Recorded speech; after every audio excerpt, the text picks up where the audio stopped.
Welcome to the Silver Screen Project, where we look back at a series of films in anticipation of an exciting new cinema release. In preparation for the upcoming Ant-Man and the Wasp Quantumania, we went back and watched Ant-Man, and now we've gone back and watched Ant-Man and the Wasp. AKA Ant-Man 2. Nobody calls it Ant-Man 2, and nobody calls it Ant-Man and the Wasp. What do people call it? I don't know. The second one that wasn't quite as good. What did you think of it, Lewis? I thought it was pretty good, but largely forgettable. Much like the first one. Yeah. Although the first one was better. Yeah, I think it had its moments. There's some fun bits. A lot of the good stuff from the first one is kind of pulled through to this. Yeah. But it's a little bit less original and a little bit less creative.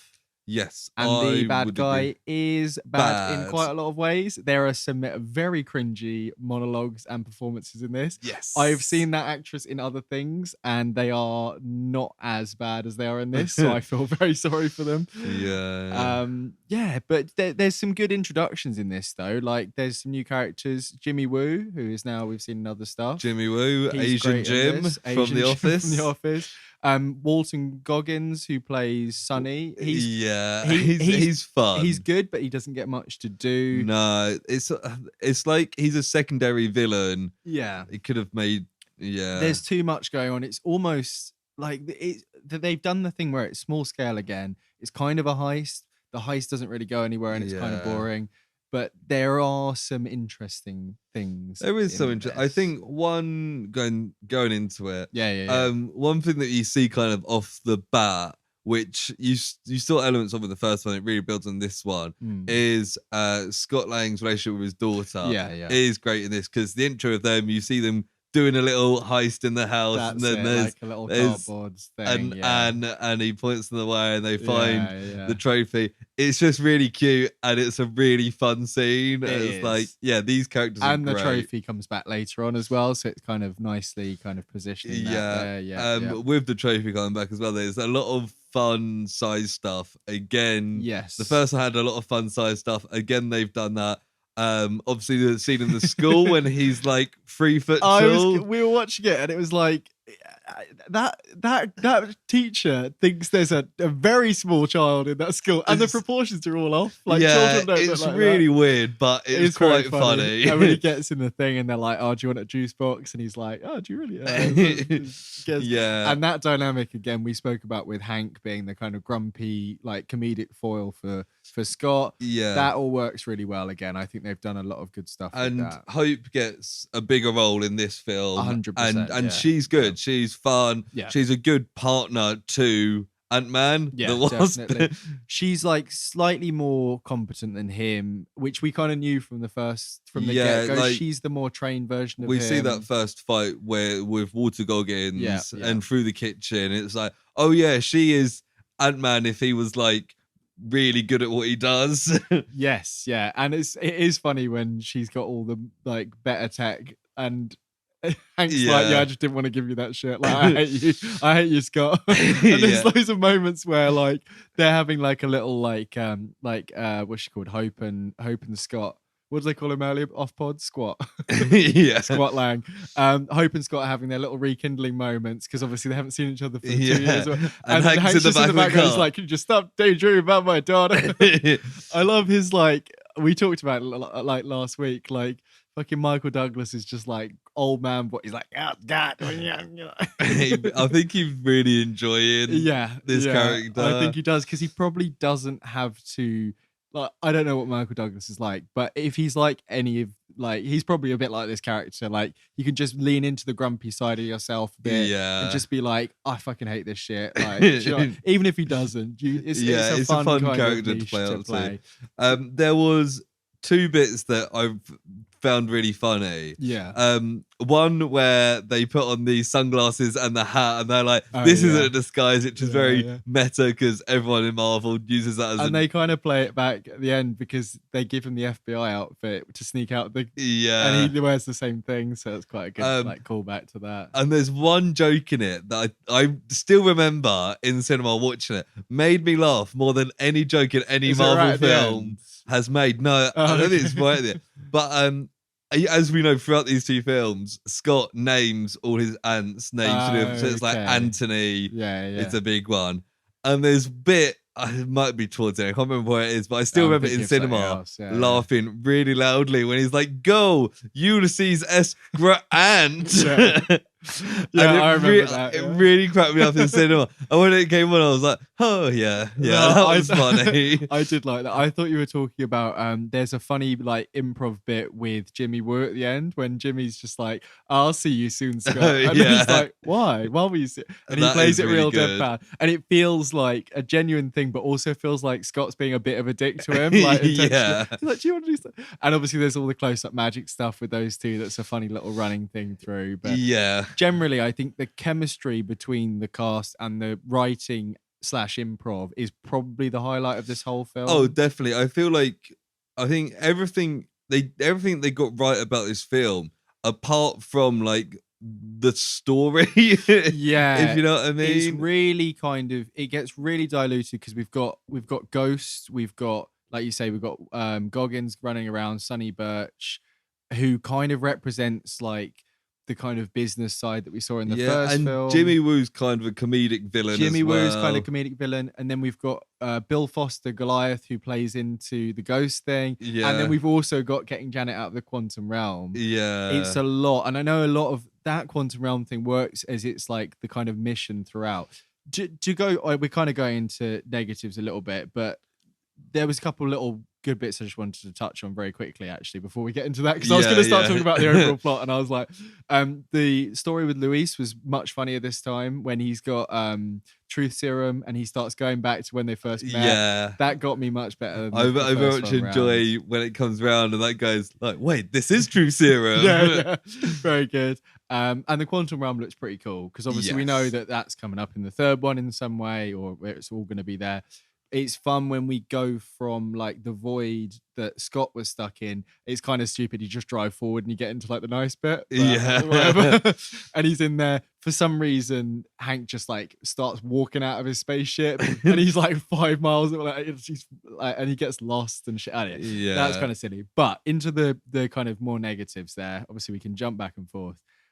The whole thing where Hank and Hope are on the run because it was their tech that was used is absolute fucking nonsense. Yeah. They're like, "Oh, we have to be on the run the whole time for 2 years and we had to shrink our house and office because someone stole our tech to use it." Yeah. Like, surely they can feign ignorance in this whole thing. Like, it seems like from the get-go, I was like, I don't really buy that. Yeah. And like in that, over that same time period, Scott is under house arrest. Yeah. Like, worst comes to worst, the same would happen to them. Yeah, they should have just... They haven't got the Ant-Man suit, and even if they do have anything, they've got ants. They can hide shit. The FBI can't find shit. Well, I think it doesn't explain it. It's a bit of a hand wavy thing, and I do like the fact they've got the briefcase building and all that. Yeah, that's quite fun. It's quite silly. The cars don't even fucking get me started. Those wheels would have to be going so fast for those cars to be going at pace. I thought about it in the first bit, and then that whole last scene, the whole chase, I was just like, this doesn't... Like, the little cars are fun. It's really fun, but it doesn't make any sense. It broke the whole thing. I was just like, oh, for fuck's sake. Now I've thought about... Like, the Hot Wheels container is great fun. Yeah. Luis is in, like, the little sports car. And I think there's a bit early on when Hope and Scott are driving. Yeah. And they're just casually driving. It turns out they're in a small car. It's a pigeon starts pecking on them. And I was like, do they need to be in a small car?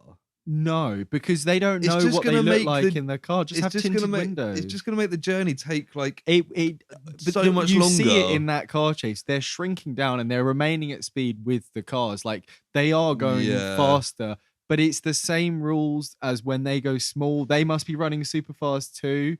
Because they clear the same distance as a small person as they would a big person. Yeah. But they don't, because they run along like a little... It's I know very it's a fantasy thing and it's sci-fi and it's suspend your disbelief, but when they kept doing the cars going back and forth, I'm like, it kind of ruined it. There's a bit towards the end where I was like, I'm not sure about that. When he's Giant Man and he's falls in the ocean, yes, and Hope is trying to revive him, and then she shrinks him, yeah, and he shrinks really small, and all this dust comes up, and she's at the bottom of the sea looking around, and then she sees him. How the fuck did she see him? And also, the vacuum that would have been caused by him getting small, you would see the center point and the water would rush down. There'd be some... There's just a bunch of like dust there, and then she like spots this tiny speck of a man, and I'm like... There's no way you're ever finding that man. And also, they've got breathing apparatus in their stuff, surely, because they're in the quantum realm and shit. Yeah. And they go on about like, oh, you know, how big can you get with Goliath? That's quite a funny little macho joke. Yeah. But like, comparing sizes, it kind of doesn't really work in like how long can he stay big, and you know, I guess that's a bit of a joke in itself, isn't it? Maybe, but yeah, I don't know. There's lots of silly stuff like that, but that whole getaway chase bit at the end, so there's the heist where they're like, we need to go get the building back from Ghost and Goliath. And then for some reason, Hope is the getaway driver. The one who's the best trained one just sits in the van with Luis, who could have been doing it. Then there's the chase, which is, you know, there's some fun stuff in that. There's the Pez dispenser bit, which I remember seeing in a trailer, which really fucking, it was on a TV spot on like YouTube. And then there's the bit in the bay, which is quite fun. So it's peppered with like good stuff, but it's just like, to get to that point, we had so much nothing in the film. Yeah, you know? No, I agree. And like, all the bits with Ghost, I found boring. Yeah, it's just and like, there could be a really interesting story there of somebody who, because of an accident, is phasing in and out. Like, the character isn't fundamentally boring, but they just don't really do anything with her. The design's cool, and like, it's quite interesting how like Hank's like, oh, I know everyone hates me, but actually that guy was like a traitor. But they don't really play on that. It's just like Goliath's like, well, I guess I was like dumb and trusted this kid. And she has like the whole bit where she's like doing the monologue and she's like, my father and all this. And it's like, it just doesn't land. And it's just... Yeah. And again, it's one of those things where it's like, if everyone sat down and had a conversation, because it gets resolved really quickly at the end. Yeah, that's another thing that really pissed me off. It's like Janet has residual quantum energy. Yeah, like fuck off. Like, she comes back, cool, they've done it. It's so funny that Ghost just gets fucking hit by the quantum car that comes out of the way. And it's like, well, I guess she's dead. Oh no, she's back. Oh, she's been healed by glowing hands. Yeah, it's like they wrapped up the Michelle Pfeiffer story, and then they're like, oh, Ghost is still here. What do we do with her? Oh, I know. Let's just magically have Michelle Pfeiffer heal her. Yeah, and it's just like, oh, and then Bill Foster Goliath, so it's just like, oh, I'm going to stay with you. And it's like, yeah, of course, because that makes sense. Like, we don't really... Yeah. It's just like... Well, yeah, like... She's, her condition is molecular disequilibrium, which is like the epitome but of... But like, yeah, if they sat down and Ghost was like, look, I'm phasing in and out. I'm going to die, like, soon. It could be weeks. And they're like, cool. Well, I think we're getting someone from the quantum realm. That's going to take us like a day. If we do that, then we can help you with your problem. It is kind of stupid how the time... I like there was a timeline at the end, but it's suddenly like, we've got 48 hours suddenly. Quickly, we got to do this. And it's like, okay, shit. Like, maybe this timeline should have happened from the start so we knew what was going on. And it would have been more dramatic if the timelines matched up. Like, Ghost had a couple of weeks. Yeah, exactly. Like, there was no reason for her to be Russian. I think the whole... Well, she wasn't Russian. She was British. I think the whole thing was... The way I read it was that because Bill Foster and Hank Pym had this rivalry, that he didn't believe that they would help him. But if they played on that a bit more, because even when he's with them in the office, like, there's a bit of rivalry, but it's not till they leave that he's like, I'm evil, really. And then it's like, but I'm not evil. I was just trying to look after this girl. Yeah. It's like, it's very, the characterizations are very like as all much over as the place. I keep forgetting their names, but Hank and Hank and Morpheus. Oh, don't get on Bill. You've got middle characters there in Ghost, Hope, and Paul Rudd, Scott Lang, who can negotiate all this stuff. Yeah, like, there's no reason for Ghost and Hope to hate each other. There's a bit where they're all sitting down because they're all tied to the chairs, and then the other guys are standing there, and it's like, and that's quite fun with the little thing, and all the ants pop out of the little pouch or whatever. It's pretty good, but. Yeah, I mean, the Ghost idea, as far as I know, the original Ghost is an Iron Man villain that's a guy and it's not related. Yeah. I know you probably... Is that your trivia? No, it's not a trivia. I considered it. But yeah, Ghost had never fought Iron Man in the comics. and was a guy. Iron Yeah. Yeah. And I think they changed the background and stuff. But the whole, like, we get that little shield assassin montage, and that's really cool. Yeah. And that was more like something you'd see in like a Black Widow film. And I think at the moment she's on the team for Thunderbolts, potentially in that concept art. Although I've heard news that's shifting and changing because that film is 5 years out. Any villain that hasn't been killed in the last 10 years is on the slate to be a Thunderbolt. Seeing this, it made me think, wow, she could be a really fun addition to the team. Because she's got an interesting... She's an assassin type thing, isn't she? Assassin type. But yeah, there's just, I don't know, I've got random other bits here and there. Like, they say the bit when like Janet phases into Scott's body is quite fun, and they're all like holding hands. That is quite fun, yeah. That's a little acty bit. And then they're like, what do they say? I wrote it down. The probability fields will shift in 48 hours, and it's like there's so much fucking techno babble in this film. Yeah, and the Stan Lee cameo when he's like, the 60s were fun, but now I'm paying for it because his car just disappears in front of him. Very good, very good. And in the flashback with Ghost, her dad, the traitor who is the runaway scientist or whatever, he's like shouting at them, telling them all to get out because the thing's imploding. And she's telling the story, and she's like, I could tell he was really scared. And it's like, yeah, no fucking shit, we're seeing it. And his dad's like fucking shouting at you. Yeah, I've got loads of other random bits, but you got anything else particularly to... No, I've got a couple bits of trivia. Please, yes. So the first one, which I remember hearing at the time, you probably did as well, was that Paul Rudd really did learn close-up magic for this movie. Oh, cool. So all those tricks he spent ages learning. Yeah. Although his quote here is quite weird. He says, I really did learn some magic. I haven't really kept it up. But then again, trying to learn to be really good at magic in a short amount of time is like trying to learn violin in a short amount of time. Really hard. It's like, is it? Okay. Maybe he's tried that before. I think it's funny that Jimmy Woo does it in WandaVision, doesn't he? He flicks his card. Oh, yeah. When he gives them the sword or whatever agency he's working for, he does a little... I think the magic stuff just adds to the Jimmy Woo Scott Lang relationship. It does, it's mostly for their benefit. I don't know when we'll next see Jimmy Woo, but I can imagine he's one of the characters there kind of plot. Maybe Secret Invasion, that might make sense. Yeah, he could be probably plotting out. Almost like a Coulson. I was going to say Thunderbolts, but he could move agencies. Just be like, well, we don't even know who Thunderbolts is being run by. It's girl from Seinfeld, isn't it? So yeah. The other one I've got is in the trailer's soundtrack. Yeah. The higher pitched guitar chords that repeat are the riffs from the song Ants Invasion by Adam and the Ants. Okay. That's like, that is probably a good song to pick for this film. Ants Invasion. So that is all our trivia. Mm-hmm. So just one last bit to do, which is to ask you the all-important question. Did Ant-Man and the Wasp make you more or less hyped for Ant-Man and the Wasp Quantumania? Proj yes or proj no? That's a mouthful, isn't it? Yeah, I mean, in terms of that question, I would have to say... You don't need to write... You haven't got a word limit on this answer. So let me just repeat the question in my answer to make sure it's right. This one would probably be a proj no, because although it's fun, it didn't like hype me up. Yeah, no, I was thinking the same. Like, there's fun moments, but like I watched it not long after the first one. Yeah, it didn't really add anything. I was like, yeah, okay. Hopefully the next one's better than this and more interesting. Yeah. So yeah, I would have to also say proj no.